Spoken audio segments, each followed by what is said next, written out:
Pag natikitan, paalisin nyo na.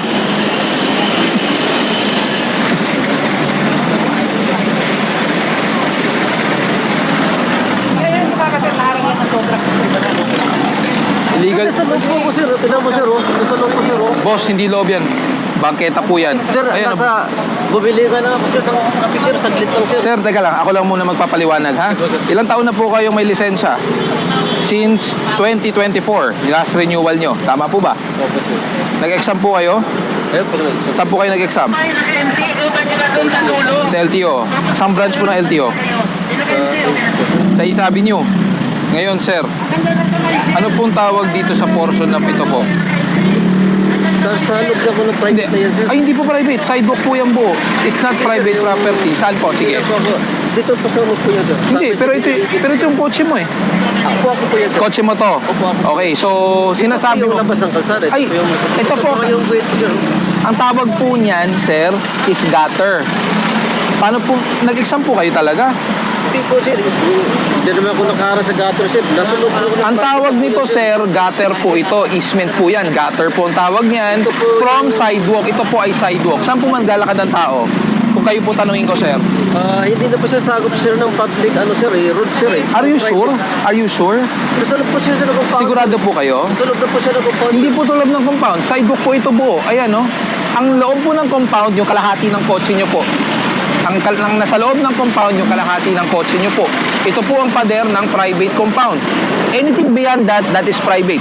Anything before that is government owned. Sir, naglalakad po ba kayo? Pag hindi ko yung nagmamaneho? Hindi naman sir natin pagsagutan ako sa iyo. Pero sir, the fact na tinakbuhan nyo po ang enforcer, Sir, kasi nandito lang ako sa akin. Hindi naman ako... kahit naman nandiyan ka, may violation ka, sir, eh. Kasi nakikita ko, sir, nasa loob po talaga ako, sir. Sir, paano po kayo naka-acquire ng lisensya na sinasabi nyo ang sidewalk is part of the private property? At paano po kayo nakakuha ng lisensya na okay lang po takbuhan ng enforcer? Hindi sa... Sir, that is already... Hindi na, sir, nakunin yung ano ko, sir. Talaga pong kukunin yung lisensya dahil titikita po kayo. Ngayon, tinakbuhan nyo po. Sir, pwede po namin kayong kasuhan. Hindi po sa... I can file a case against you for disobedience of person in authority. Sasagot po kayo sa korte. Simpleng traffic violation, tinakbuhan nyo ang enforcer. Ano po ba kayo? Grab po ba kayo? Opo, sir, bumili na po. Grab. Sir, eh. So paano po kayo nakapag-apply ng Grab ng ganun? Hindi po ba may rigid training yan?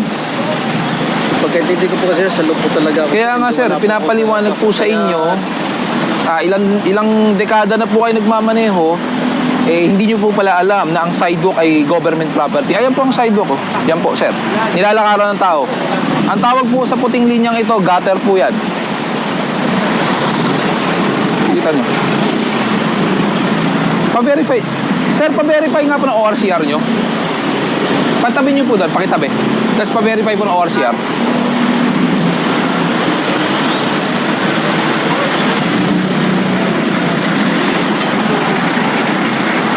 Sir, pasensya na po, sir. Hindi ko sa loob po talaga ako, sir. Maling-mali po yun, sir. Kahit ano po, kahit bata, alam po kung asan ang sidewalk, sir, ha? Tama po, yan po yan. Yan po yung ORCR. Yung nasa yung bago ko. Sige po, ako na po, tulungan ko po kayo, sir. Sige, tulungan ko kayo, sir, ha? Tulungan ko kayo maghanap. Ito po, ano po yan?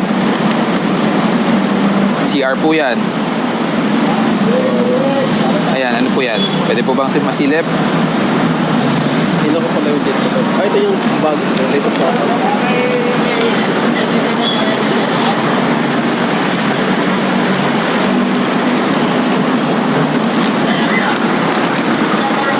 Bond. Registered pa. Morning. Morning. Ayos ang ginagawa natin, sir. Mga pasawa yan. Tama lang mo yan. Salamat po. Huwag niyo pong tatakbuhan ng enforcer sa susunod, sir. Sir, pwede po kayo kasuhan. Sige po, sir. Salamat po. Sige po. Sa